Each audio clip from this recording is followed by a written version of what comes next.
Oil வந்து heat ஆயிடுச்சு. அதில் வந்து கொஞ்சம் ஒரு 1/2 டீஸ்பூன் சோம்பு போட்டுக்கோங்க. அது கொஞ்சம் பொரியட்டும். ஸோ நம்மளோட சோம்பு வந்து பொரிஞ்சாச்சு. இப்போ வெங்காயம் ஆட் பண்ணிக்கோங்க.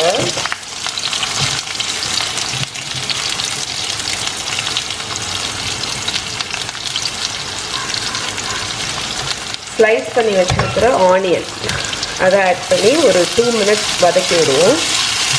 கொஞ்சம் வதங்கட்டும். இது ரொம்பலாம் கோல்டன் ஆகணும்லாம் இல்லை, லைட்டாக வதங்கினா போதும்.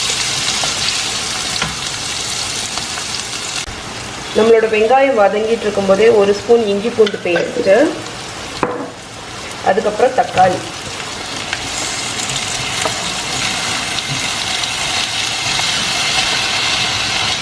ஸோ தக்காளியும் ஆட் பண்ணி ரெண்டுமே சேர்ந்து வதங்கட்டும்.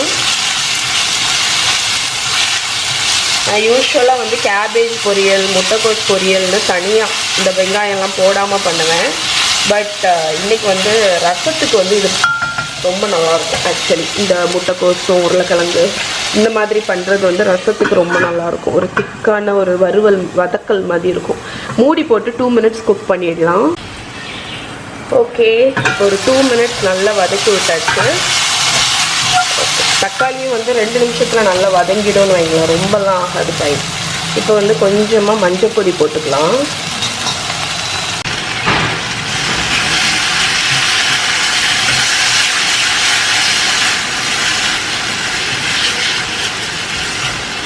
ஸோ மஞ்சள் பொடி போட்டு வதக்கியாச்சு. இப்போ நம்ம வந்து காயெல்லாம் ஆட் பண்ணிடலாம்.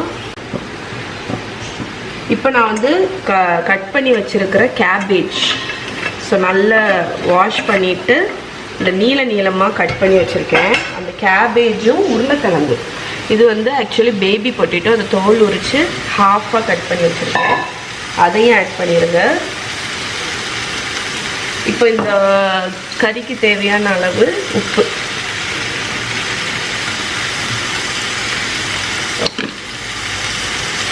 இப்போ இதை நல்லா இந்த மசாலாவில் மிக்ஸ் பண்ணி விடப்போம். மசாலா ஆக்சுவலி வெங்காயம், தக்காளி அந்த மசாலா.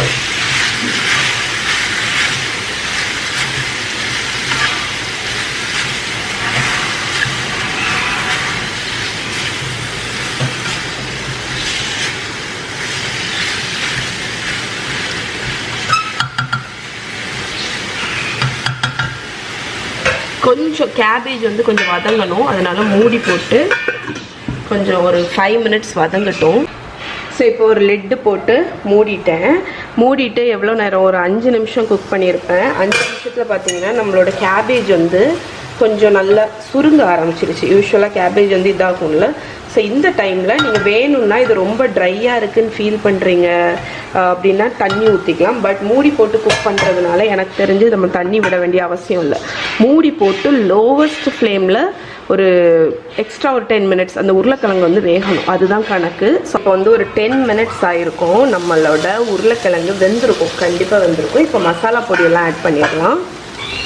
ஸோ எல்லாமே கம்ப்ளீட்டாக குக் ஆனதுக்கப்புறம் தான் நீங்கள் மசாலா பொடி போடணும்.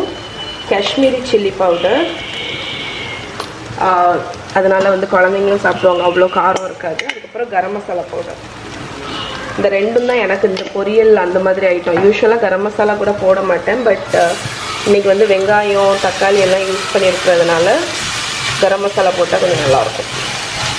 இப்போ இதை நல்லா மிக்ஸ் பண்ணி விட்டுருங்க.